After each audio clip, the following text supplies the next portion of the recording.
presentar se titula El extraño hechizo de la noche, del escritor René de la Barra Saralegui y publicado por Mundibuc Ediciones. René estudió medicina en la Universidad Austral de Chile, en Valdivia, y en plena dictadura militar forma parte de las Juventudes Socialistas, participando activamente en la recuperación democrática y en la creación de la revista de la Escuela de Medicina, que a su vez dirige. Una vez que se produce la vuelta a la democracia en Chile, deja de participar en política y se dedica por completo a la medicina. En 1994 retoma de lleno su actividad literaria y es así como obtiene diversos premios literarios en novela, cuento y poesía. En el año 2001 se traslada a Buenos Aires, en Argentina, para cursar la especialidad de psiquiatría, retornando a Chile en el 2004. Ha publicado en las revistas Casa de las Américas, Insomnio, Palabras Diversas, Punto de Libro y Acantilados de Papel, entre otras. Sus poemas y cuentos forman parte de antologías como Recitario Nacional, Épica Batalla y otros cuentos breves, 1000 poemas a Miguel Hernández y un largo etcétera. Es autor de Barrio Bullicioso, que es de cuentos, La Bañera de Efraín, que tiene cuentos fantásticos, Lejanías, que es un poemario, El Pirata y la Endemoniada, que es una novela, y El inconsciente colectivo en la mitología del archipiélago de Chiloé, que es un estudio monográfico. A tenor de lo que ha escrito en la compilación de relatos, El extraño hechizo de la noche, podemos afirmar que es un hombre con experiencia vital. Solo así se puede dar curso a historias tan dislocadas como inverosímiles, para quien no cuente con retazos de vida por las trochas de periferias y extrarradios, dentro de la tradición mágico-realista de Allende del Atlántico. Son las suyas historias desgarradas, sórdidas y canallas, pero a un tiempo portan toda esa ternura y sugestión propia de la literatura más discriminada y encandiladora. Condensan mucho los relatos de René de la Barra, tanto que quizá por ello se centre en el relato breve, porque en tan estimulantes círculos cosmológicos se desarrolla todo un orbe tan intenso como si perteneciese a un relato extenso. La vida de toda persona transcurre linealmente mediante una sucesión de continuidad, lo cual no es óbice para que en uno u otro momento dado de repente ocurra algo que trastoque nuestra más afianzada rutina. Y es ahí donde brota el escritor de raza, ese que está dispuesto a captar todo ese fruto de experiencia para trasladarlo al literario formato. Tal cosa es la que hace René de la Barra en el amenísimo libro que hoy nos viene a presentar, darnos un delicioso jugo literario de experiencias propias, más o menos sublimadas. Cosas como las que nuestro escritor nos cuenta, en efecto, pueden ocurrir,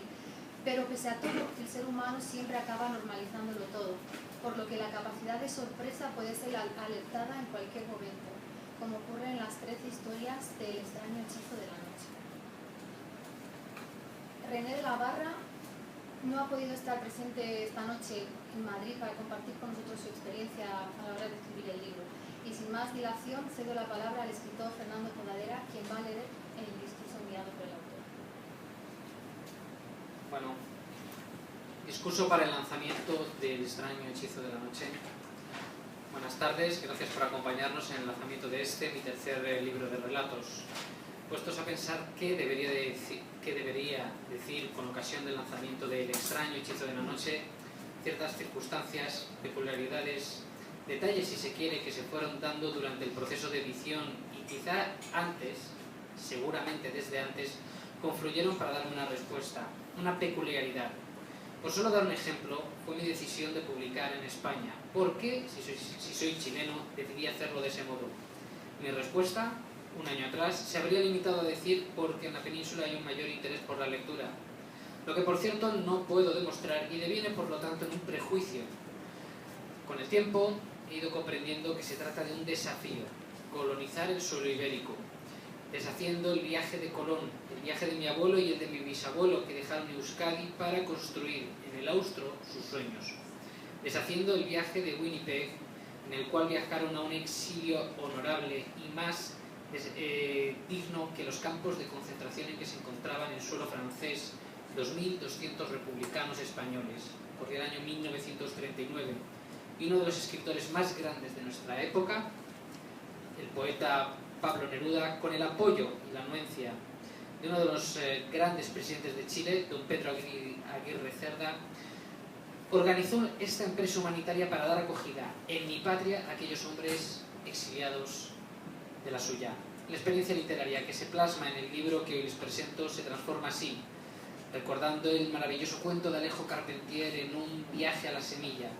Pero este viaje plantea dificultades que no alcanzan el nivel de epopeya que aquellos que realizara el almirante de la mar Océano,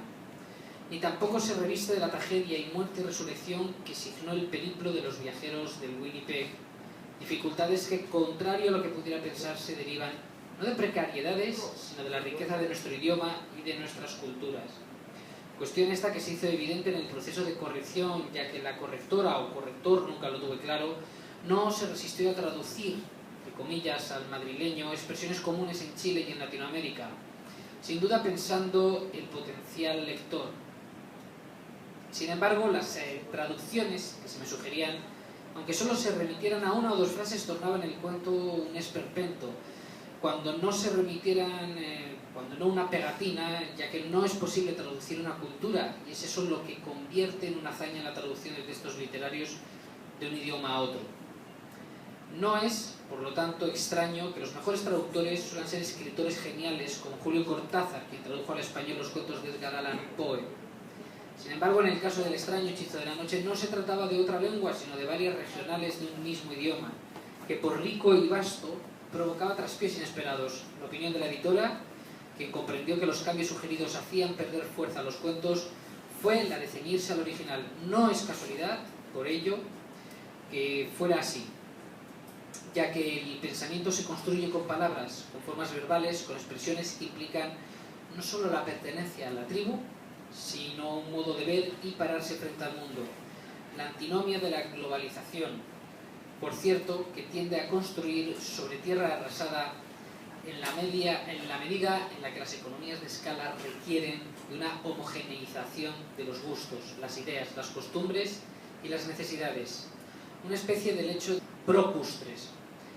Y así como los cuerpos se ven constreñidos a ajustarse a las medidas de la industria de la moda, las mentes deben uniformarse para la venta de productos culturales masivos, chatos, vacíos, banales, construidos con la lógica de la producción en serie y del cliché. Productos, ¿cómo no?,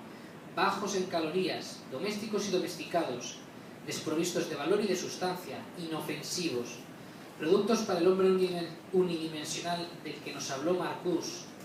por ahí, por los 80 y quizá antes, un hombre enajenado, útil y funcional, un hombre del fin de la historia, posmodernidad de la que nos habló Fukuyama, en la cual no habrá arte ni filosofía. El arte y la literatura como arte requieren, ya se habrá adivinado, de libertad y de diversidad, de modo que poder ser nutridos de esta experiencia estética enriquecedora es un alimento del espíritu. De ahí que autores como Mempo Giardanelli manifiesten con orgullo que jamás han aceptado un cambio en sus textos. No se trata de soberbia, sino de conciencia, plena conciencia, que la diferencia enriquece, mientras que la homogeneización es castradora, una tijera que pauperiza las culturas, que empobrece el pensamiento, que nos acerca a la extinción y el genocidio cultural, como ocurre ya con los miles de dialectos e idiomas que han desaparecido del planeta. Soy heredero de Cervantes, de Unamuno y Camilo José Cela, de Antonio Machado y de Federico García Lorca, pero sobre todo lo soy de Pablo Neruda, de Vicente Huidobro, de José Donoso, de Manuel Rojas y Baltazar Castro, de Luis Enrique Delano, de Óscar Castro y de Antonio Escármeta, de Luis Sepúlveda y del gran Roberto Bolaño. También y en la misma medida bebo de las aguas de Julio Cortázar, de Ernesto Sabato y de Jorge Luis Borges, de Horacio Quiroga y de Mempo Giardanelli, de García Márquez y de Carlos Fuentes, de Mario Vargas Llosa, de César Vallejo y de Ciro Alegría, de Alejo Carpentier, de Juan Carlos Sonetti y de Mario Benedetti,